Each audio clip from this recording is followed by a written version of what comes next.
po pag marami po nag-audition, naghihirapan. Iba yung dating mo bakit parang nagkakaroon. Interest. Iba yung naging pasok sa utak. Si Vic Hero din ba, Jay, ang iyong discoverer? Si Vic Hero rin? Si Vic Hero rin ba ang nakadiscover sa iyo, Jay? Totally po, hindi po. Matagal na rin po ako sa ano industry. Ka na-discover? Totally po kasi yung father ko din and then yung father ko, yung lolo ko po, tiga-pelikula po talaga. And then dati po kasi sumama-sama lang ako, wala po ako talaga akong nag-extra lang ako eh. Dito boy kasi siya, matagal ko na palang kay FB si J. Martin. Nagkakilala lang kami, recently lang, and then yun. Meet kami, nagkasama na kami. Pwedeng malaman ng ilang taong ka na, Jay? Bali po, 21 pa lang po. Batang-bata pa. Diba? Kaya nga pala maraming maghahangad sa'yo. Edad ang anak ko, 21. Sa edad mo, di ba? Maaga lang po talaga namulat. Namulat. Pero ikaw ba, Jay, nakita mo ng personal si Fernando Poe Jr. nung kahit na ikaw ay maliit na bata pa? Opo, bali po nagka-meet kami. Bata pa po ako nun eh. Hindi ko po siguro po alam pa po yun eh. Nakikwento po sa akin ng lola ko din na i-meet po sa akin ng lolo ko. Ganun po. And then siguro... Ayan, magandang umaga po.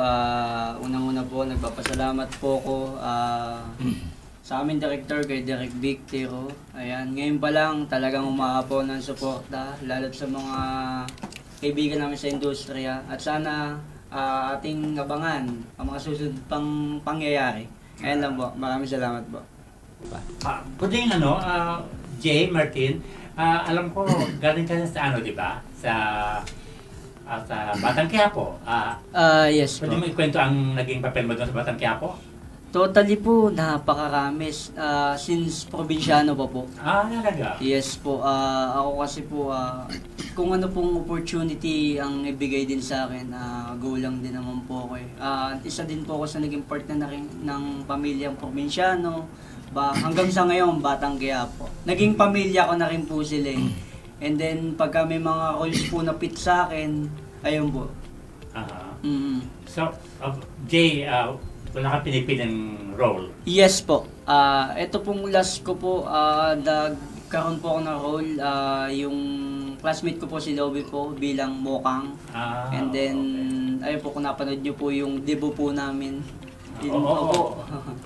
Yun po ay trending sa Batang Quiapo. Ngayon po. Thank you, Jay. Ikaw na promising young actor. Okay. Bali totally po talaga, yan po ang bansag ko. Batang action star sa industry. Nagkaroon po kasi ako dati ng pagkakataon. Ginaya ko si Derek Coco. Nagsimula po yan sa Batang Coco Martin. And then sa ginaya ko po yung mga ibang action star. Hanggang more than action po talaga ako. Okay. More than action, generico action, hanggang sa lumagana po sa lahat na yung passion ko po yung action. Talaga. Iba po kasi nasa puso eh. Pag nasa puso mo yung ginagawa mo po, talagang napakaganda po ng kakalabasan na resulta. Nag-training ka ba, Jay? Saan ka nag-training? Yes po, bali po, meron po kami sariling training sa Antipolo. Noong time po na yun, bali namana ko rin po sa lolo ko yung pagiging action star. Pagkalaka mo ko, Martin? Marami po nagsasabi.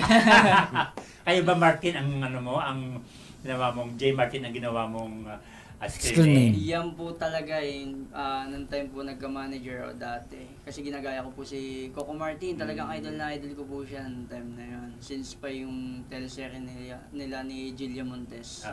And then, J. Martin, ayan, lumaganap na. Yun na po. Sino ang manager mo noon?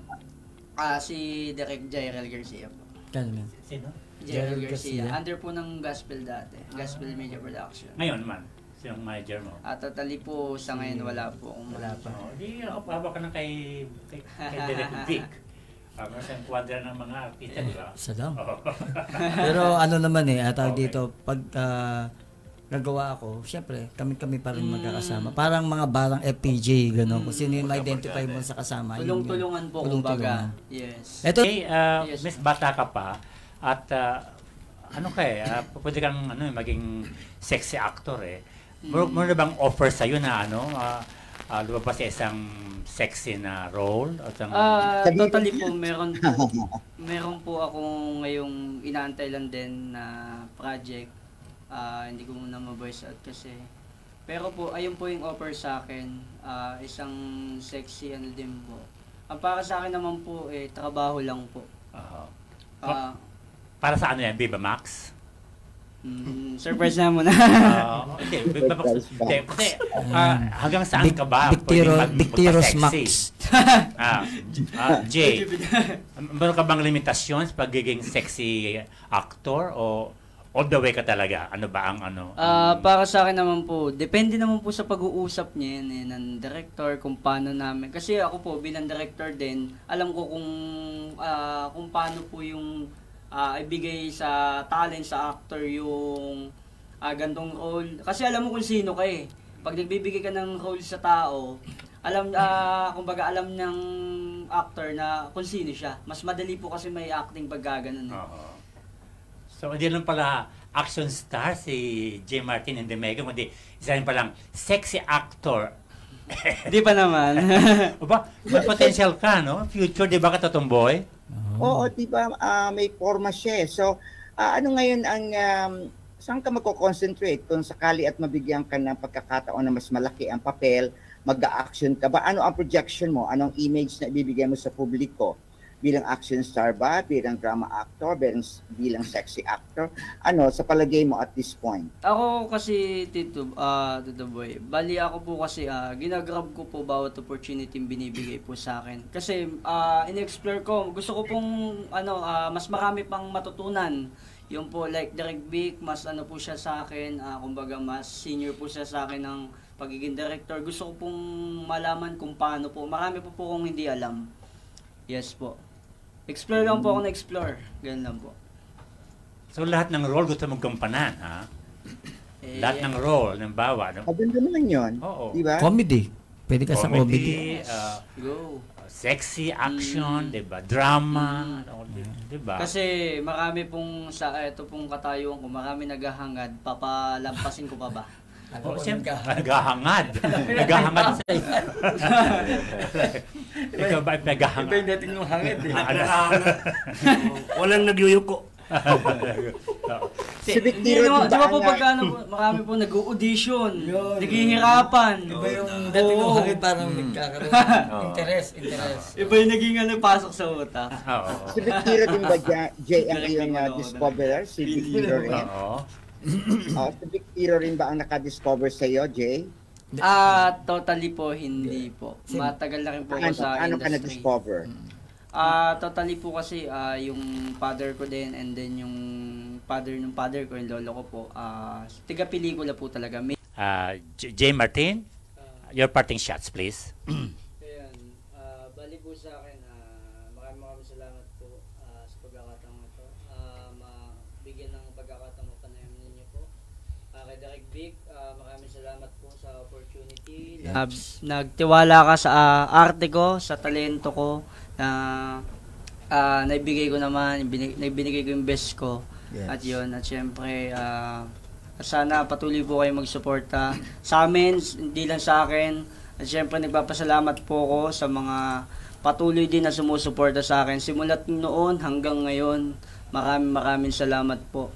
At sa paparating pa mga project, at sana patuloy niyo din po suportahan. Maraming salamat po. Thank you. Bali po nga pala, may ginagawa po kami, isa din po si Bart sa main kontrabida ko. May ginagawa din po ako for social media films din po. Indie films din po siya. Bali, ito po yung titles, Maginoong Astig. Okay. Ayan po. Ako din po nagbibida dyan. Bali, ang pinaka-genre nito, action, drama, comedy, and then intense talaga. Sobrang napaka-intense. Abangan nyo po yan. May kasama kang vlogger eh. Yes po. Talaga napakagaling ng kontrabida natin. Si Bart talagang hindi niya ako binitin sa eksena. Yan po. Yun. Direct